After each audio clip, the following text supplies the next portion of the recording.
The restaurant was almost empty except for the quiet hum of a ceiling fan and the faint melody of a piano playing somewhere near the bar. A man in a crisp, slightly faded navy blue shirt sat alone at a corner table, his eyes fixed on the flickering candle before him. The reflection of that tiny flame danced in his eyes, eyes that had seen deserts, storms, and the kind of silence that comes after war. His name was Daniel Reid, a 38-year-old single father, a veteran who had once led men through chaos but now struggled to lead himself through the quieter battles of everyday life. He had promised himself he wouldn't get his hopes up again. Not after 3 cancelled blind dates in a row. Not after losing so much already. But tonight felt different. Or maybe he just wanted it to. If you believe in kindness, second chances, and the power of unexpected love, please take a moment to like this video, share it with someone who might need hope today, and subscribe to Kindness Spot, where true stories remind us that miracles often walk in late. Daniel checked his watch again, 7:15. She was 15 minutes late. He tried not to read too much into it, but the nervous tapping of his fingers betrayed him. He had been set up on this blind date by a mutual friend from his veterans group. Her name was Emma. "You'll like her," his friend had said. "She's strong, kind, and she understands loss." That last word stuck with him. Understands loss. He knew what it meant to lose a part of himself in more ways than one. His wife, Emily, had died 5 years earlier in a car accident. He'd come home from deployment to bury her and raise their little girl alone. At the time, his daughter Lily was just 2 years old. Now, she was 7, with her mother's smile and his quiet eyes. She was the reason he kept going, the reason he'd learned to cook, to braid hair, to patch stuffed animals instead of bullet wounds. But even with all the love he poured into his daughter, the house still echoed with absence. As minutes turned into an hour, Daniel's hope dimmed with the candle. He took a deep breath, fighting the familiar sting of disappointment. Maybe this was a mistake. Maybe love wasn't something meant for him anymore. He waved at the waiter for the check, his throat tight, his heart heavy. Outside, the city lights shimmered against the rain-soaked streets. He thought about how he'd tell his daughter tomorrow. She'd ask him if the lady was nice. He'd have to smile and say, maybe next time. That was his life lately, maybe next time. Just as he stood to leave, the restaurant door swung open.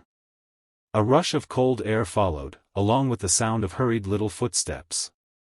He turned, expecting a late dinner crowd, but instead saw 4 small children, 2 boys and 2 girls, scrambling inside, rain droplets clinging to their hair and jackets. Behind them, a woman entered, breathless, her coat half-buttoned, her face flushed from running. She looked up, scanning the room, and their eyes met. For a moment, the world seemed to slow. She was not what Daniel had imagined, but maybe she was something better. Her dark hair was pulled into a messy bun, a few strands escaping near her face. She wore no makeup, but her eyes were warm and alive, full of apologies and sincerity. "I'm so sorry," she said softly, walking toward him while her kids huddled shyly behind her. "I'm Emma, and I'm late." Then, before he could say a word, one of the little girls piped up with a small grin, "Our mommy's sorry she's late." The whole restaurant chuckled gently, but Daniel just stood there, feeling the kind of warmth he hadn't felt in years. As they sat down, Emma explained that she'd been on her way when her babysitter cancelled at the last minute. She didn't want to disappoint him, so she brought her kids along, hoping he'd understand. Daniel looked at the 4 small faces around the table, curious, bright, and a little nervous. He smiled. "I understand," he said quietly. And he truly did. Dinner, which had started awkwardly, soon turned into laughter. The kids giggled over pasta while Emma apologized again and again, but Daniel waved it off. There was something beautiful in her chaos, something real. He told them stories about his time in the army, the safe, funny ones, while the youngest boy asked if he'd ever flown a tank. Emma rolled her eyes and laughed, her laughter carrying the sound of someone who had forgotten how to for too long. As the evening went on, Daniel learned that Emma was a nurse. She had lost her husband 3 years earlier to cancer. Since then, she'd been raising her children alone, working double shifts to keep their home afloat. She spoke with quiet strength, but he could see the exhaustion behind her smile, the kind he recognized too well. Two people who had both carried too much, sitting across from each other on a rainy night that neither expected would matter. When the restaurant finally closed, Daniel offered to walk them to their car. The rain had stopped, leaving the streets glistening like liquid glass under the lamplight. As they stood there, Emma looked at him, uncertain. "I know tonight was a mess," she said softly.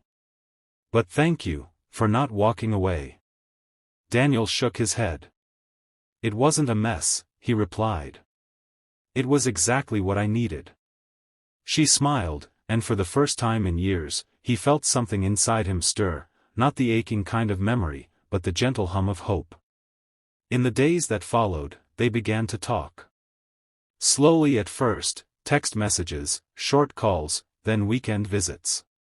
Lily loved Emma's kids instantly, and they accepted her as one of their own. Daniel found himself fixing broken bikes, teaching the boys how to fish, helping Emma with things around the house. In return, she brought life back into his home. Her laughter filled the empty rooms, her kids' toys scattered across his once quiet floor. It was messy, loud, imperfect, but it was family. Still, both of them carried scars.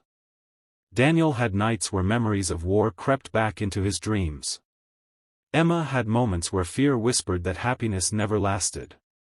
They had their share of arguments, misunderstandings, tears, but through it all, they kept showing up for each other. Because they had both learned what it meant to be left behind. And they had promised never to let that happen again. Months turned into a year. On a golden autumn evening, Daniel stood in the park where they first took their kids to play together. The leaves fell like slow rain around them as Emma arrived, laughing as her youngest tried to chase the wind. Daniel took her hand, his heart full, and said, "You were late that night." She laughed. "I know." He smiled. "You were worth waiting for." If this story touched your heart, please take a moment to like this video, share it with someone who still believes in love after loss, and subscribe to Kindness Spot. Your support helps us keep telling stories that remind the world that it's never too late to find healing, family, and hope. Special request: comment below and tell us, do you believe that love can find you, even when you've stopped looking? Red Heart.